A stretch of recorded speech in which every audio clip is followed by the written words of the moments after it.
Looks like the new neighbors are moving in. I'm so excited. Oh my God! No, no, no, no, no! Stop! Stop! I'm so sorry. Stop. I promise 11 months out of the year we're normal. They just are a little uncontrollable right now. You, Harrison, you're adorable. Please get the knife out of your eye for the 100th time. Evan, get in the damn house now. You're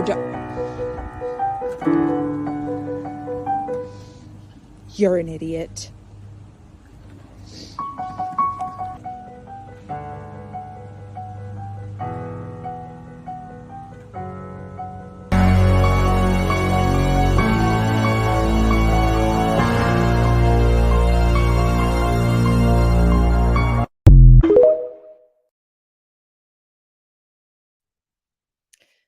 Good evening, good evening, good evening. Thank you for joining me. What do you want? Here on Think About It Thursday. Please excuse me. I am surviving on fumes.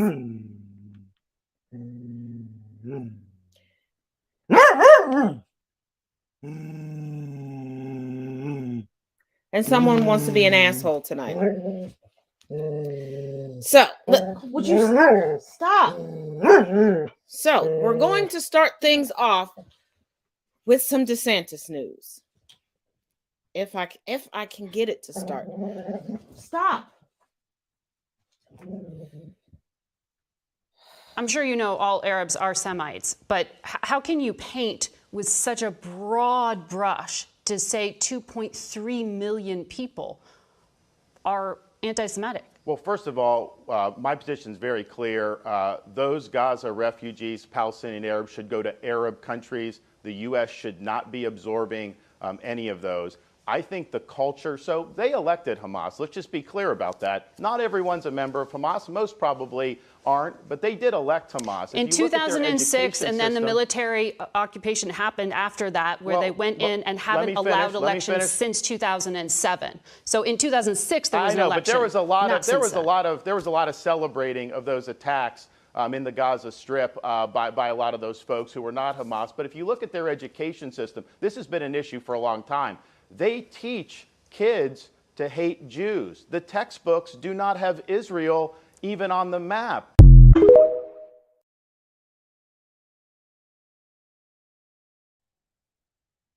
What textbooks don't have Israel on the map? Which of the textbooks don't have Israel on the map? I would love to know. Keep in mind, this man used to be a history teacher. He wrote a history book. That was his first book. And right now, the way people are acting with this, that's it. I'm not voting for Joe Biden. We're going to end up with either Trump or DeSantis. We're going to end up with Trump or DeSantis because people are acting as if they do not understand basic civics. People who have spent the past 6 years acting as if they are the foremost authority on U.S. civics are about to have us in the firm grasp of Project 2025.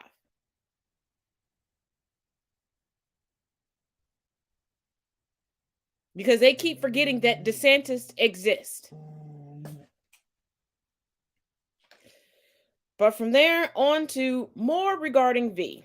Okay, so yesterday we talked about those fast-moving headlines, the ones you should steer clear from because they don't add any substance to the story. And fast-moving headlines tend to bury the story. And shout out to one of my mutuals because she pointed it out very clearly in the comments that while we were listening to the fast-moving headlines from Under the Desk News, they actually buried the story about a 6-year-old Palestinian American boy who was stabbed to death in a hate crime by his landlord. And what's interesting is that Under the Desk News works for the Washington Post, so you think it's a bit odd that they'd be burying their own story. But I guess that's a matter between Under the Desk News and their HR team. But other than that, I've compiled a list of some fantastic news sources that I have been seeing on my feed that I think you guys should go follow because they are doing an excellent job at reporting what's going on in the Levant region, as well as specifically the Gaza Strip, and they are doing some bits of news from the West Bank and the Jerusalem area. So go follow this creator right here.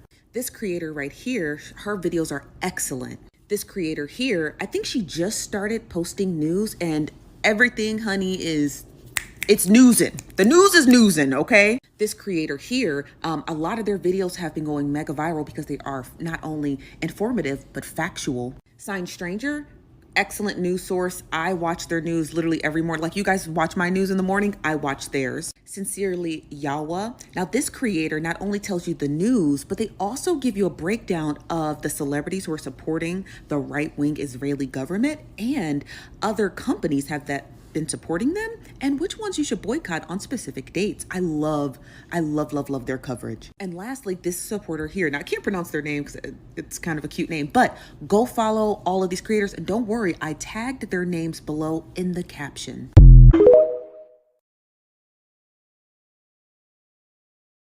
I'm convinced that this person works for the feds.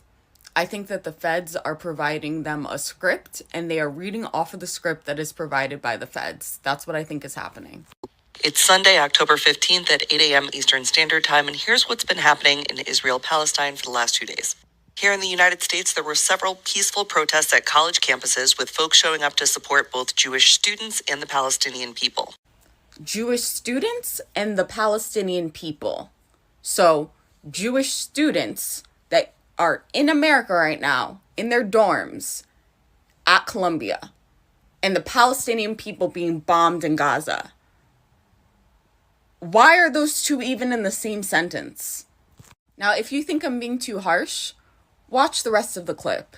University, the campus radio station was able to capture audio of a man who works for the school but who is not a student and was not involved in the protest.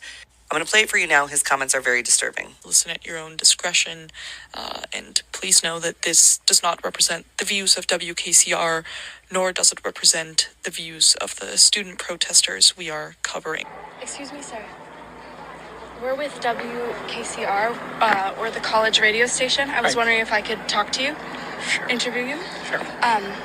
What is your name, or how would you like to be identified? I'm here to support the Jewish students here. Yeah. Okay? I work here. Okay? These people have no business being here now. I've emailed the president, the provost. They should be out here shutting down these mother... Okay? And end of story. Okay? Okay. Good. How are you, affiliated with the university? I'm an officer of administration. Yeah. I'm here on my own. I'm not representing the university. I'm Jewish, okay? I'm a Zionist, okay? I hope every one of these people die, okay? 1,300 Jewish people were killed on October 7th, which is the most amount of Jewish people killed in a single day since the Holocaust. But since then, they haven't really provided a clear update as to if any additional Jewish Israeli people have been killed. Meanwhile, the death toll for Palestinians has risen. A man wishes death on Palestinians and anyone that supports their liberation. And you, immediately after sharing that clip, say 1,300 Jewish people dead. It's so obvious. 1,400 Israeli people were killed. And more Palestinians have been injured than in the entirety of 2022. I honestly hope that they are working for the feds, because if they're just doing this on their own, that's honestly worse.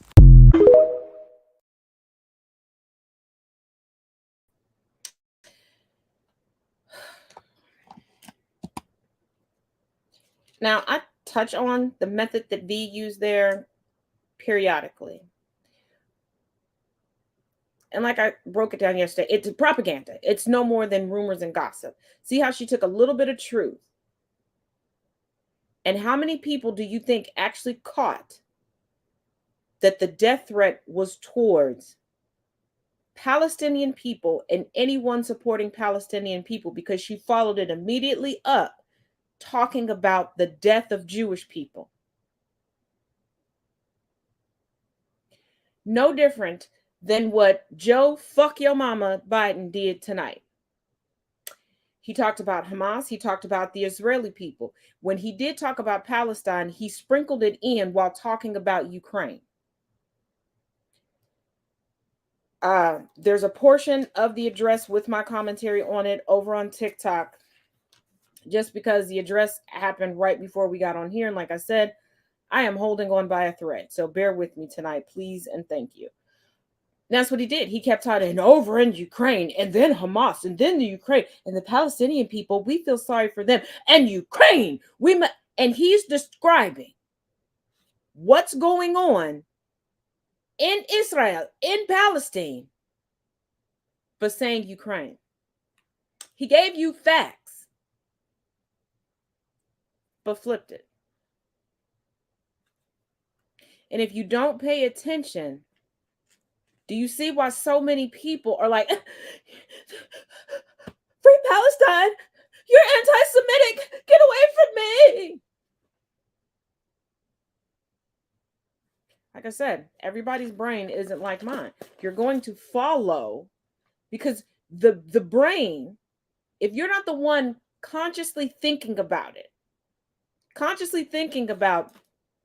well, yeah, you know, this purple sweatshirt is so great. But we have a shortage of pink cups. So we really need to talk about those pink cups. Remember the pink cups that we were supposed to talk about? Yeah, the pink cups. What color was the sweatshirt? Unless you're the one deliberately doing it, you're not going to follow along. You're not going to catch it.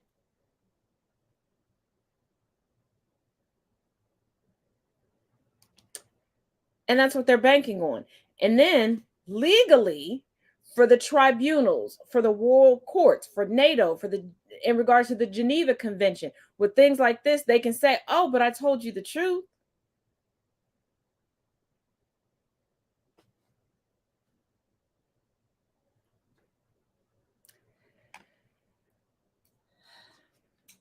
Now, today was so much shenanigans. So I guess let's start in Fulton County. Let's start in Fulton County. So tomorrow, jury selection is set to begin for what is now just going to be the Chesborough case. I don't know if it's Chesborough. I've been hearing it so many different ways. And even when I put it into Google Translate, depending on what device I had it on, so we're just going to go with Chesborough because that's what I've heard the most. Okay. Jury selection starts tomorrow. Keep in mind, this is the trial that starts on Monday. And yes, cameras will be allowed in the court. And I'm going to try my best to get some sleep. But regardless, I will have clips for you all starting on Monday of that. Powell, the crucial insider, finally took a plea. Remember, I kept telling y'all she was going to take a plea after Scott Hall took a plea?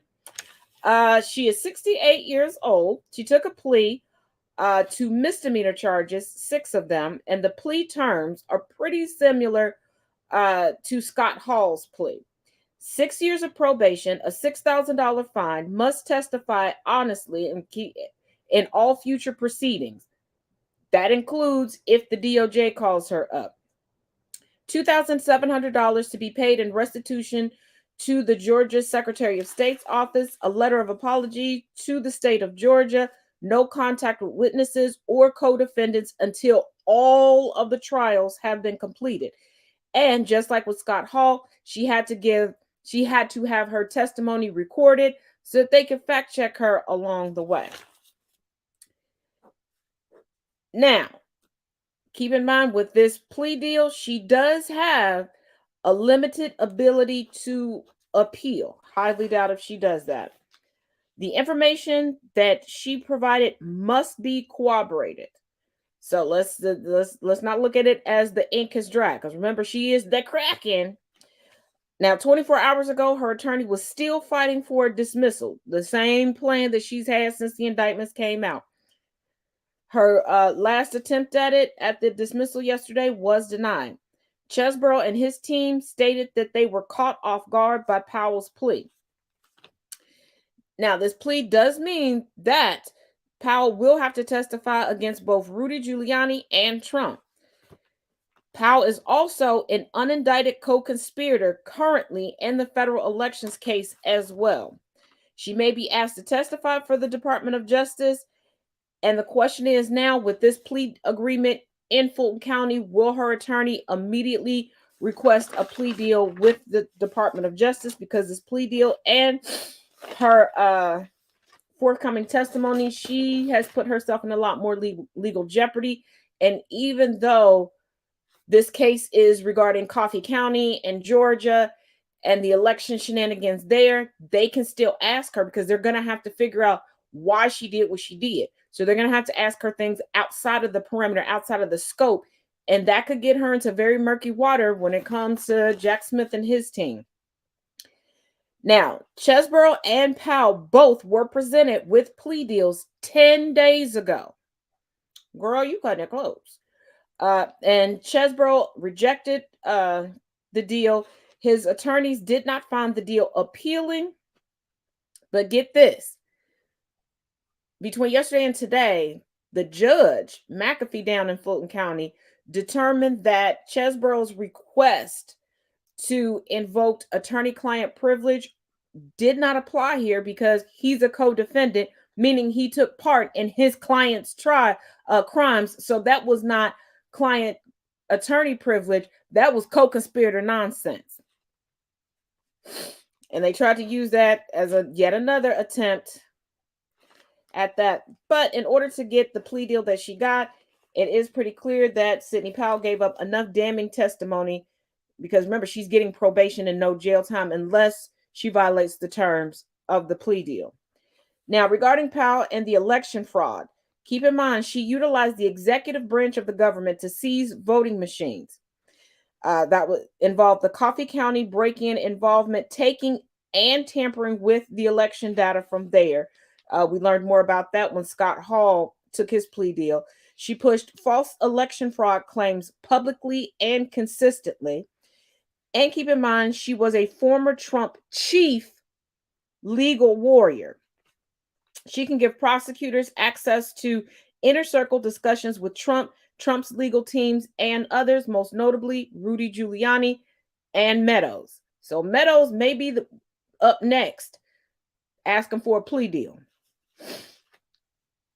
It is unknown publicly what is in her recorded testimony at this moment, which is understandable. Now,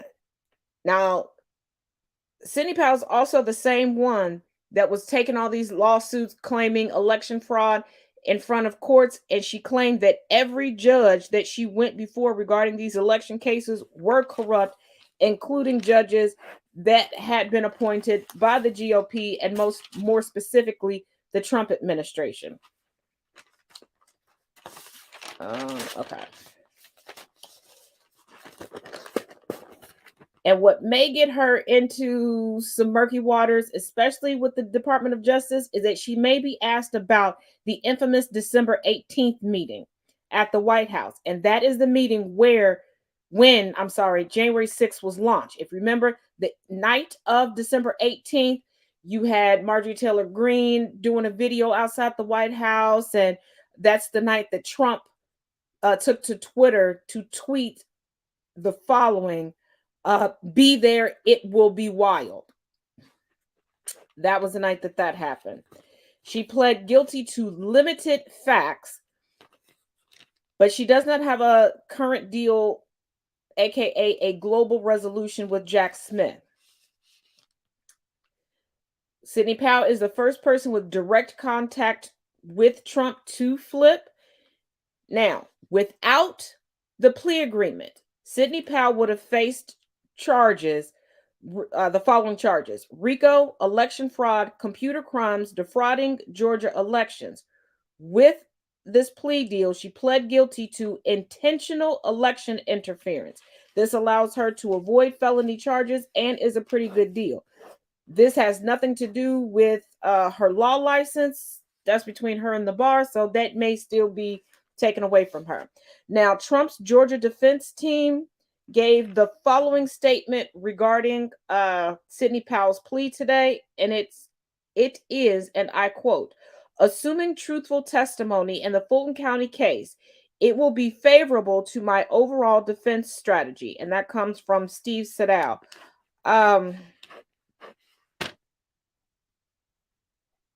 If Delulu was a team. Now, Chesborough, now that this trial has been, because him and Powell want to sever themselves from the rest of the pack. Now, Sidney, with this plea deal, has severed herself from Chesborough. So now he faces a tougher case and potential jail time. Keep in mind, Meadows will be looking at all of this very diligently and taking note, because Powell can fervently connect Meadows to things and give testimony that can be pretty damning. So that's why I said he might be the next one running on down there. And for him, he may not want to wait to the last minute, but keep in mind, he keeps trying to appeal to the federal court. And in regards to plea deals, the plea deals are going to start getting worse and worse as they start handing them out. First come, first serve on the best ones. You do not want to be the last one to get it. Now, the plea deal that Chesborough rejected, and trial doesn't start till Monday. So even if in the midst of jury selection tomorrow, he starts to get the jittery and the rumbly and the tumbly, and it's like, whoa, hold up. Prison ain't for me. Orange ain't my new black. He could still try to negotiate a deal. But this is the plea deal that he turned down. It would be no prison time in exchange for pleading guilty to one felony count of racketeering. Now, the racketeering is a top charge within the indictment. He would have to agree to testify against co-defendants, including Trump. He would go through 3 years of probation, pay a $10,000 fine. I don't know about you, but I would say that's a whole lot better than prison. But hey.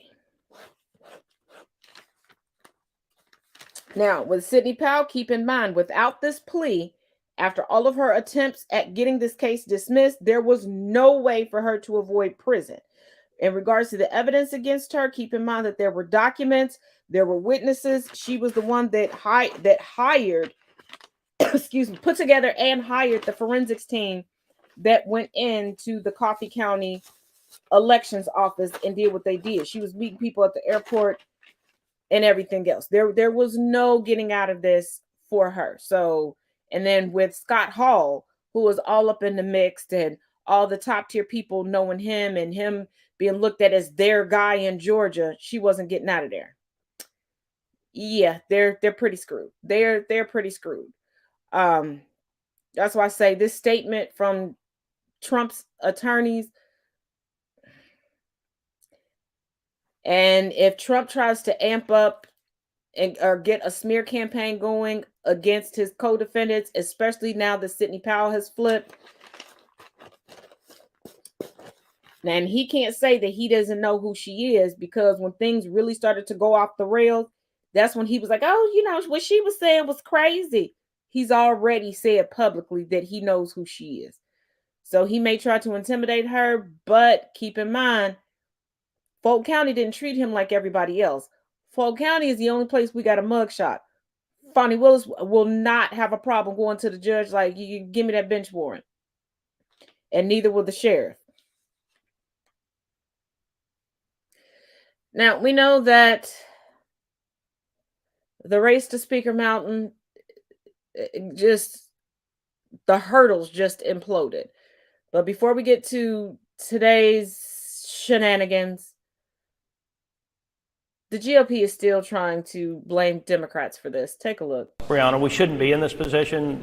208 Democrats voted with 8 Republicans to put us here. Speaker McCarthy was elected and he was the Speaker of the House. He was the largest Republican fundraiser ever for us as House Republicans. I mean, the Democrats knew what they were doing when they put up 208 votes to take him out of the speakership, and that's what created the current situation that we're in. So then we had a conference meeting. They didn't take him out of the speakership. I mean, you guys are Sure the they majority. did.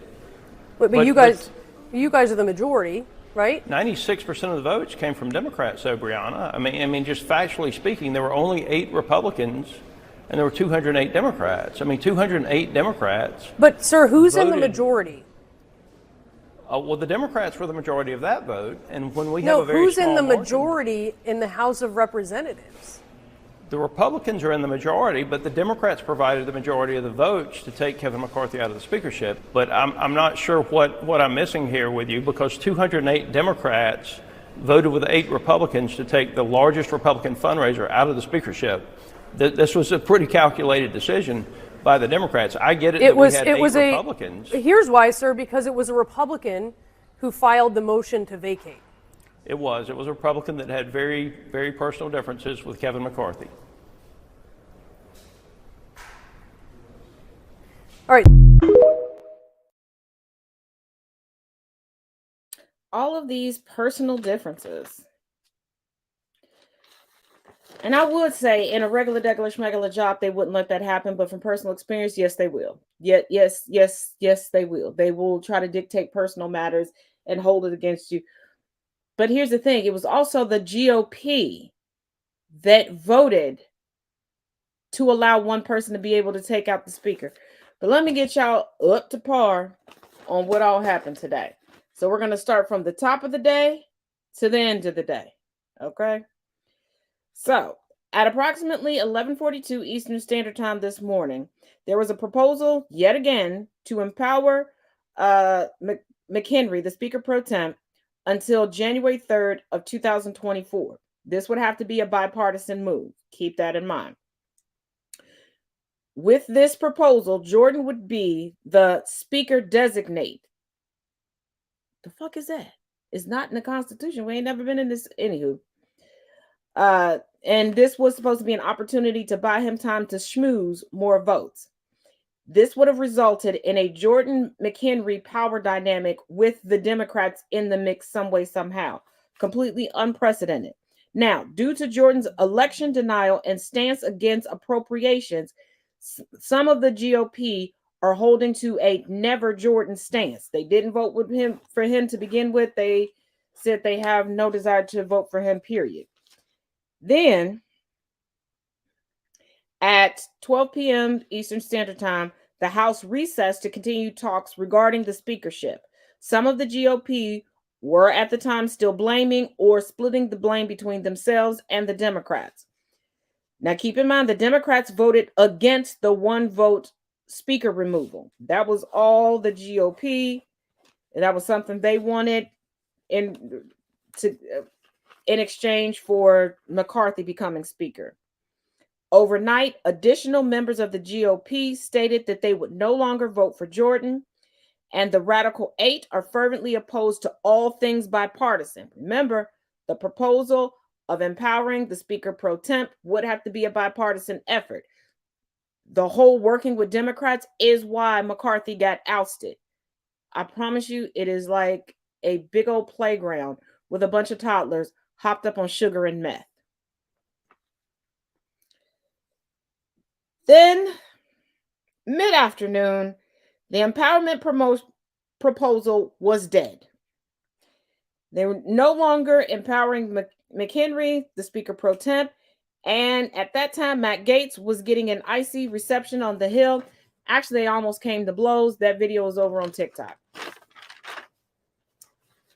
Now, McHenry, the Speaker Pro Temp, says that it's his job to get Jordan elected.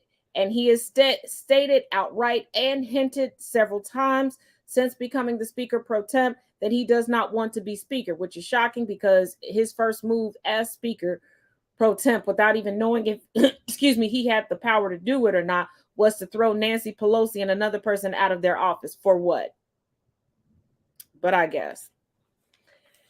Now, at approximately 2:45 p.m., Jordan came out and confirmed that the proposal to empower McHenry was dead, and said that he was planning to talk to those that voted against him, the 22 that voted against him. Right now in the GOP, there is no clear leader of the House caucus, and Jordan couldn't even convince the majority to empower the Speaker pro temp, which was, like I said, something he agreed to. Multiple members of the House GOP reported receiving calls and texts with intimidation tactics and even death threats for either not voting for Jordan in the first place, or during the second vote, no longer voting for Jordan and switching their vote to someone else. Now, Jordan is fervently anti-institution / government. And there are a lot of people on the extreme right-wing side of the GOP that are anti-government, but in the government, and want the most powerful positions in the government. Make that make sense. He has opposed everything government for the past 15 plus years. He is a proxy for Trump and Sean Hannity. A win, if he were to win, this would be due to intimidation and not anybody's confidence in his abilities. His end goal, and I need y'all to pay attention to this. The end goal of all of this is to steal the election, if it comes to it, for Trump. And I'm going to take it a step further. I think Jim Jordan's end goal is to become president by force. And you can take that by force how you want. If you get it, you get it.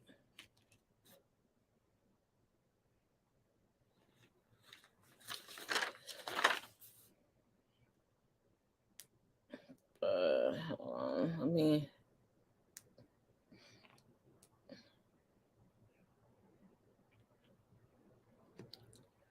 All right. We have some more updates. Well, more information. Now, coming from Mediaite, unforgivable. GOP Congressman blasts Jim Jordan's threatening tactics, says he and his family received death threats. Republican Congressman Drew Ferguson, Republican out of Georgia, torn to his colleague, Representative Jim Jordan of Ohio, on Thursday and accused him of using threatening tactics in his bid for House Speaker. Ferguson went on to say, "My family and I started receiving death threats after he voted against Jordan in his second failed bid to become Speaker." The fact that this man is saying family, like y'all done went past the spouses. That's sick. Never mind. As Republican conference designee, I supported Congressman Jordan on the first ballot, Ferguson said in the statement, adding, "Following the first vote, I had genuine concerns about the threatening tactics and pressure campaigns Jordan and his allies were using to leverage members for their votes. I discussed this directly with Jim and plan to support him on the second ballot. When the pressure campaigns and attacks on fellow members ramped up, it became clear to me that the House Republican Conference does not need a bully as the Speaker. I cast my vote for Majority Leader Steve Scalise, a principled conservative and unifying leader." If you have to bully yourself into a position, it ain't for you. Just chuck up the deuces.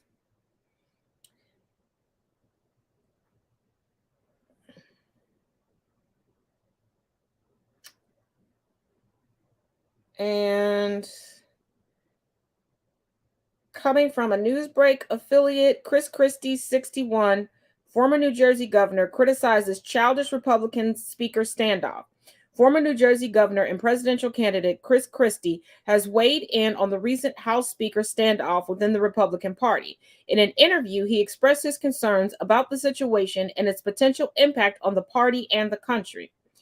Christie labeled the timing of the Speaker crisis as awful and characterized the party's actions as childish over the past 2 weeks. He questioned the decision to oust Kevin McCarthy, California, stating that there was no valid reason to remove him from the position.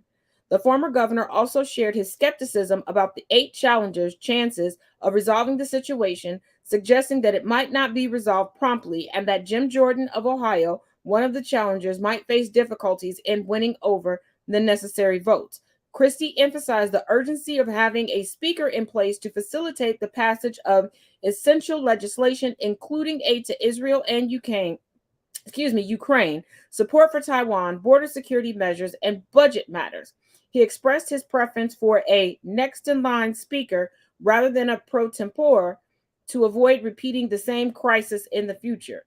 Or, I don't know, vote the stupid-ass rule out. Other than that, you're just going to keep going round and round and round and round. Like it's ring around the roses. Now, also in political news,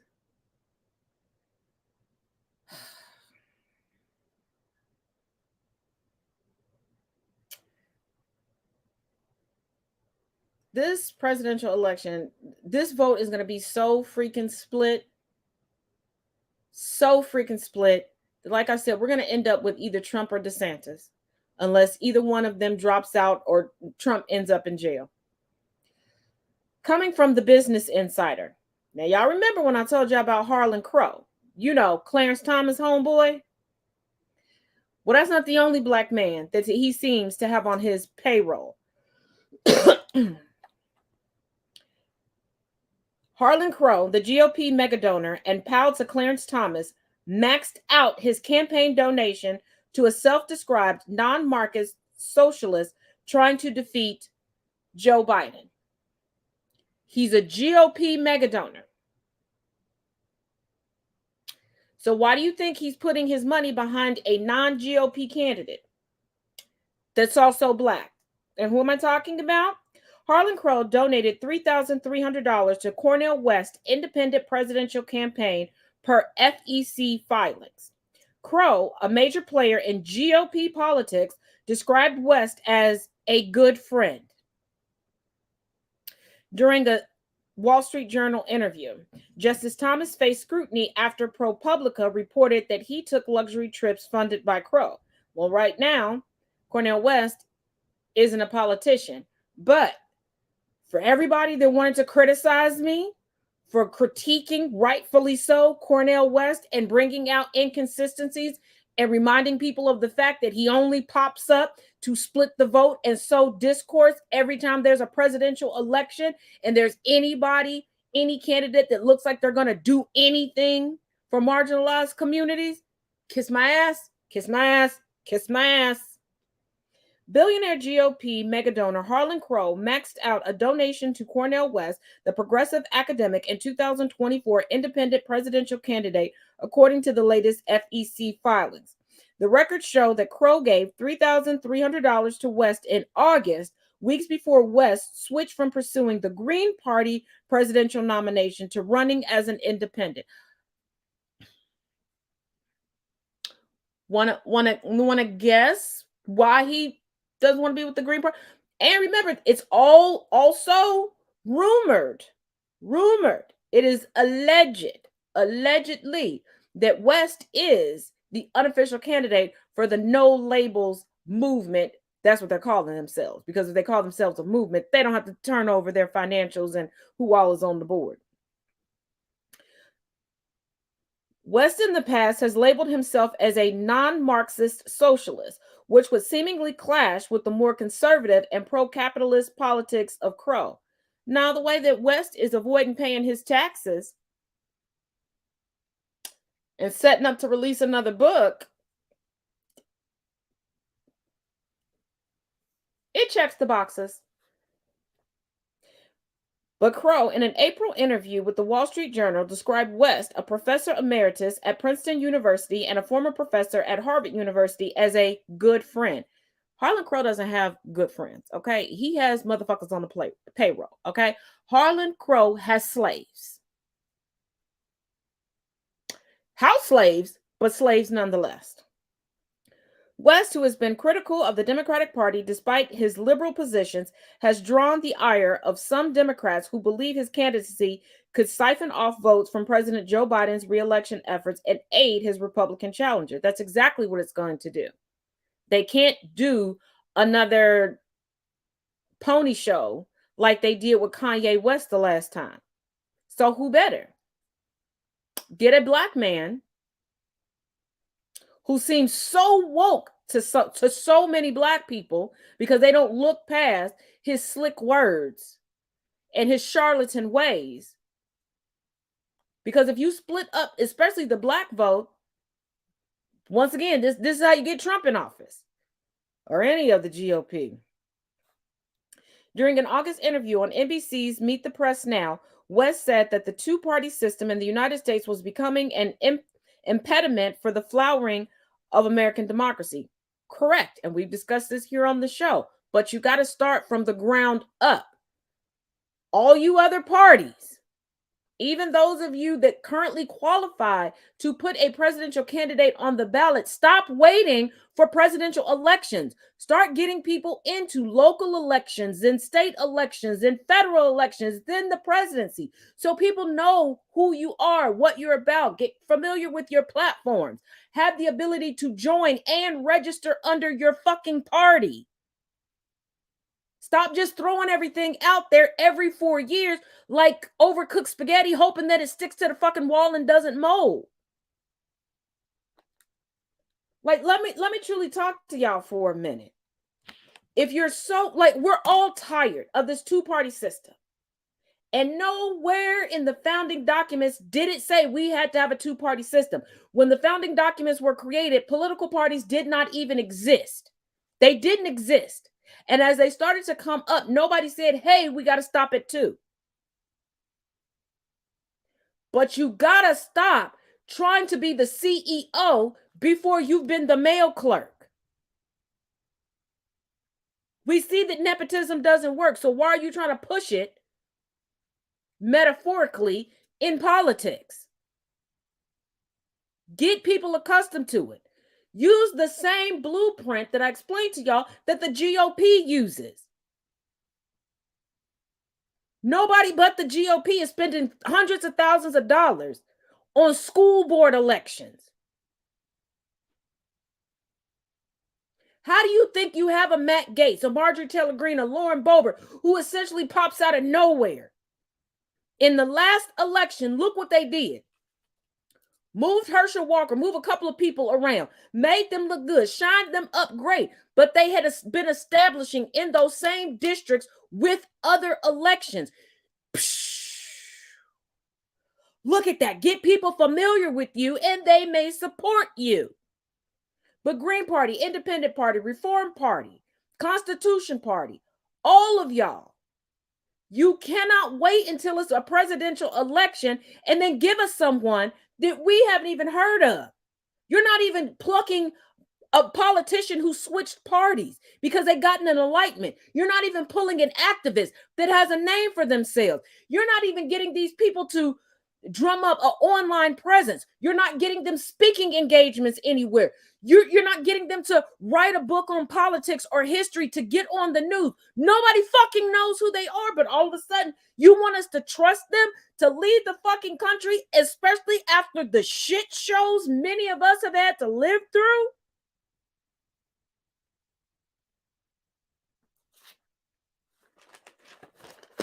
You gotta start no different than children. When your child is ready to start school, you don't pick them up and take them to graduate school and go, here you go, first day of school, honey. No. Swear to God.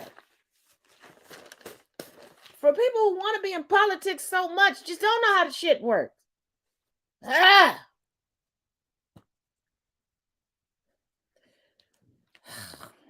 I do have some Trump news. Not Ivanka and Steele news yet. I'm still waiting on confirming some more stuff. It's just all these trials all over the globe. But coming from the Business Insider, Trump trial tantrum. No, a Trump lawyer sniped after an attorney general lawyer demanded be more respectful. I wish I was joking. Key points. Tempers flared Thursday during a heated sidebar discussion at Trump's fraud trial in New York. Lawyers for both sides could be heard insulting each other in raised voices. Insider has uncovered what caused the off-the-record uproar. Attorney tempers flared Thursday at the Trump civil fraud in New York, where a quiet sidebar discussion erupted into cross accusations of rudeness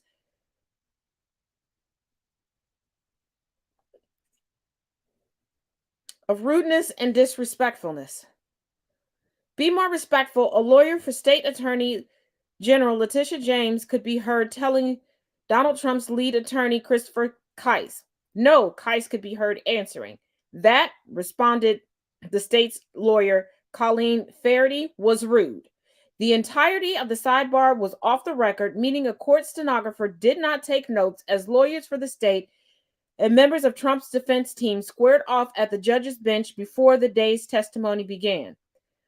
But a fuller picture of the sidebar emerged from what could be heard from the audience of the Manhattan courtroom and from accounts from two sources who spoke to Insider on condition they be identified as only as people familiar with the dispute.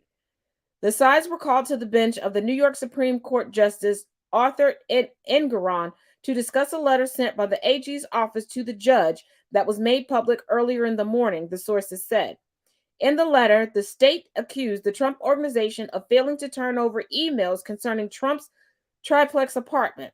The emails should have been among the corporate records previously subpoenaed for by the AG, but were only newly brought to light as allegedly missing from the trial evidence. The AG's side requested in the letter that the Trump organization be ordered to submit to a search for the purportedly missing emails. Kise, the former president's lawyer, kicked off the sidebar by protesting that such a search would potentially derail the trial, the sources said.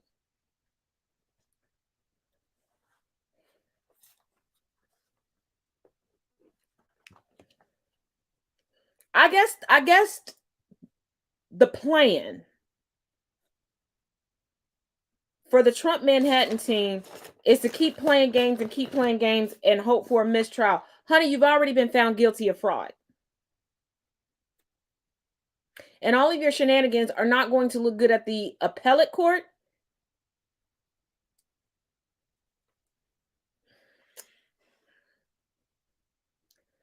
But I guess, and keep in mind, one of the lead attorneys on this case is also going to be representing Trump in Florida on the documents case.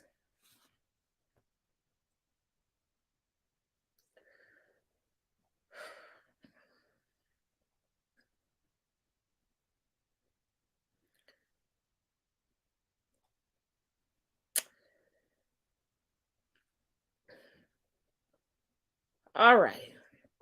Get comfortable. This one's going to be a long one. It's a little over 4 minutes. I can't remember. You know what? I'm going to put this up here just to be safe because I can't remember. But here's a little, just to help you better navigate and help other people navigate all of the information that's coming out. And just keep in mind, it's linked in the description of this video, the playlist for everything factual that I could find regarding the genocide. And between overnight and tomorrow, I'm going to try to compile a listing to post on the blog with references for education, how to be involved, how to help, who to follow for up-to-date information, things like that. So if you know of any creators or any petitions going on, feel free, you know me, email me. Email is in the link tree, or DM me. Yeah. And keep in mind, after we cut these lives, I don't come back to YouTube to look at the comments, because I did that once and people are egregious. So please do not put it in the comments here on YouTube, because I will not see it. But here we go. The U.S. infrared system shows the rocket that hit the hospital came from Palestinian militants. I'm waiting for a full investigation. I didn't get a chance to get to this morning, but I have a video and a couple of Twitter comments that made me think twice about the claims. So this was tweeted out by IDF spokesperson. Attached is a recording of a conversation between Hamas operatives regarding the Islamic Jihad failed rocket launch on the hospital on October 17th, 2003. Now, Vegeta here is pointing out just how idiotic this is. Hey, terrorist number 2. Yes, it's me, terrorist number 1. Let's talk about where our terrorist compounds are on the phone lines we both know are being monitored. So this person comes in and they tweet out the following. This conversation doesn't seem real. The Arabic is very bad, and the claims made are completely false. This is fake. Stop lying. The IDF and Netanyahu committed this horrific massacre. Don't try to cover it up or blame the victims. So I dug deeper. Because when you think about this point right here, so you could not intercept and spy on calls to locate hostages, but you were able to get this one to show you did not strike the hospital? Nah, we don't believe you. You're a bunch of liars and criminals. And then I see Hadil come in here and say, LOL, thank God I can understand Arabic. Finally, we're getting somewhere. Now, before I get to her tweet about this, I want to play you the audio. أول مرة بنشوف زي هيك والشظايا هذه فبقول لك تبع الجهاد صواريخ الجهاد الإسلامي. إيه؟ فهم بقولوا تعاون الجهاد الإسلامي. إنه من عندنا هذا؟ شكله من عندنا مين اللي بيقول هيك؟ بيحكوا إنه الشظايا تبعت الصاروخ إنه الشظايا محلية مش زي شظايا إيش بتقول؟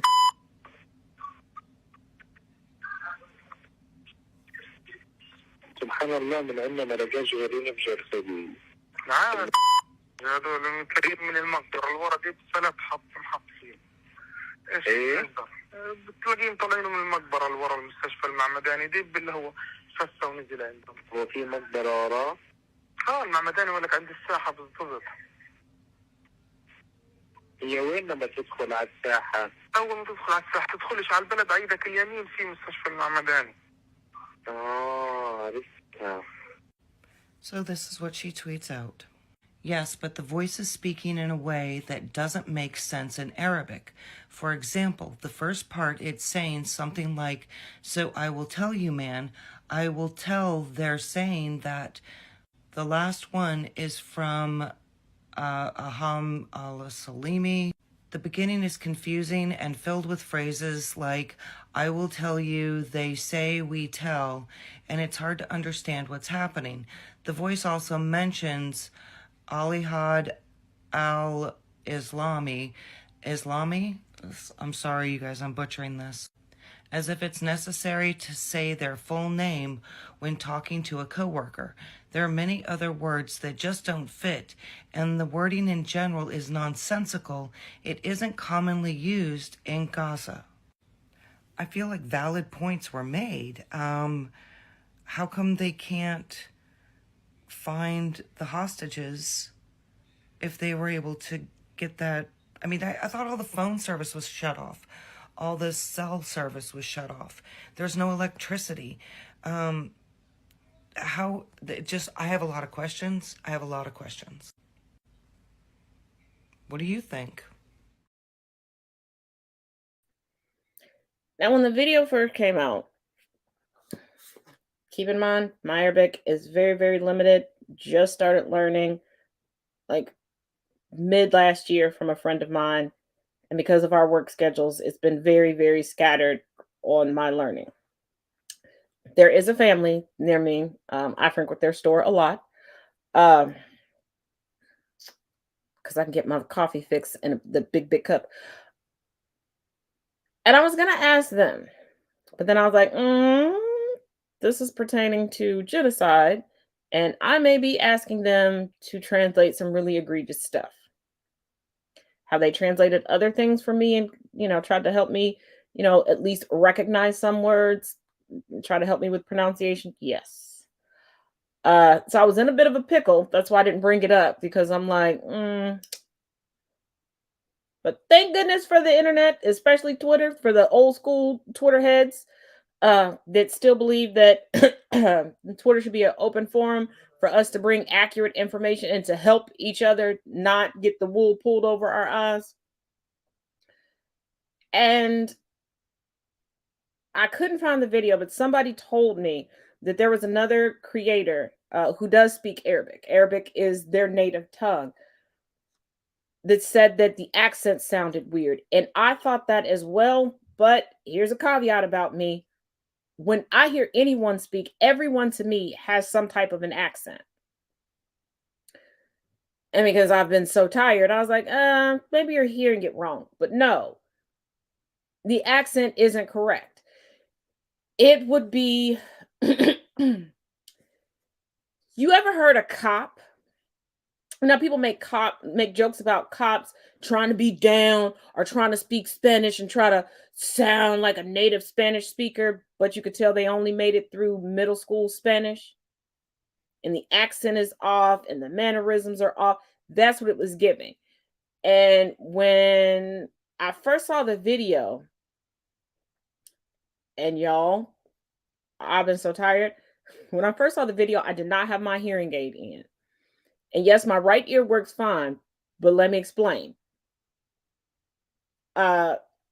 Something can be in front of me, but without my hearing aid in it, it'll sound like it's to the left and like way down the street. So I was just reading it and I was like, if I'm familiar with somebody, I'm on the phone, I don't have to give my whole name. I'm like, that's weird. And I was already weirded out when they said that they found the bodies of some Hamas fighters and they had the plans written down and on them. I'm like, that doesn't make it. I'm not a criminal, okay? I'm not a criminal. Most everything I know about the world of crime is from researching history, watching true, crime shows and stuff like that. Oh, my ring is going away from me. But even I know you don't carry the incriminating evidence with you, especially during a combat situation. And if they have all of this detailed information, why would they have the beginning plans for the attack on them and nothing more? They were able to intercept this, but can't intercept anything else. And the families of those taken hostage by Hamas, because I still got doubts about that, stated that before their loved ones were kidnapped, they could only communicate through WhatsApp.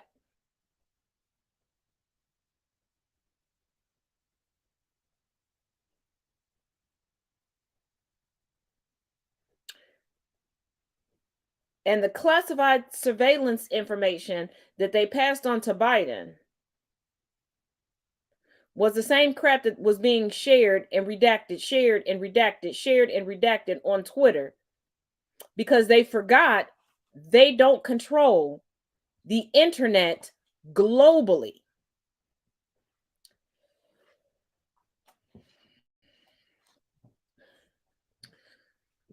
And for those that don't believe me about the information that was put on Twitter, taken off, put on Twitter, every single day, at the beginning of the day and throughout the day, you'll see it. I put the dates in parentheses. You can go to that playlist and you can check it out for yourself. Trigger warning on all of the videos. Even though this channel is an 18 and over channel, many of my videos, YouTube has put yet another age restriction on top of it. But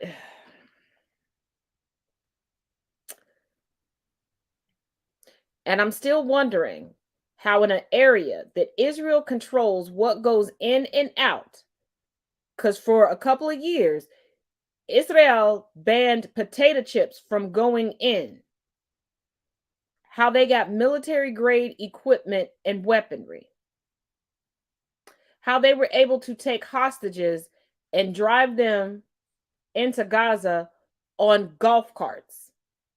Golf carts. They have no doors, no windows, no capability for a high-speed chase.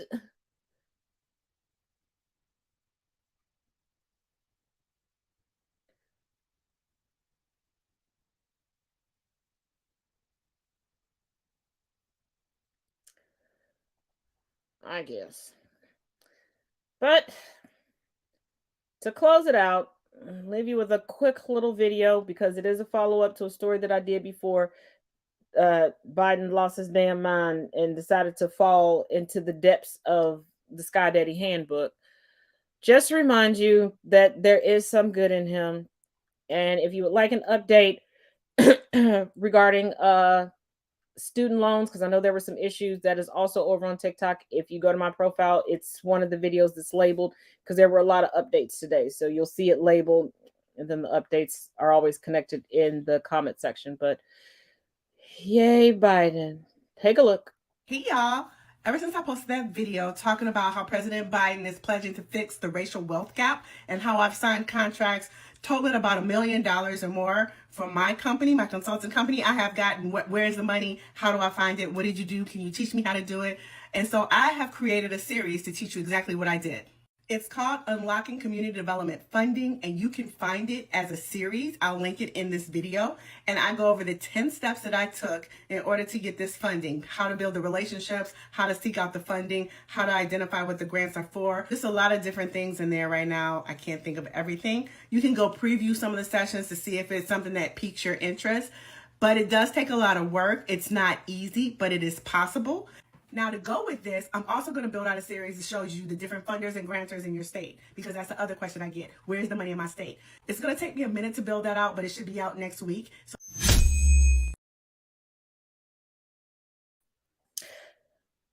And as always, thank you for joining me here for Conversations with Taz for Think About It Thursday. Yeah. And as always, each one teach one, each one reach one. Y'all continue to be heathens out there, and make sure you check out the links in the description of this video. And if you haven't checked out the audio podcast over here on Spotify, why not? Are you anti-Taz? Come on now. I'm cute and cuddly and lovable. Bye.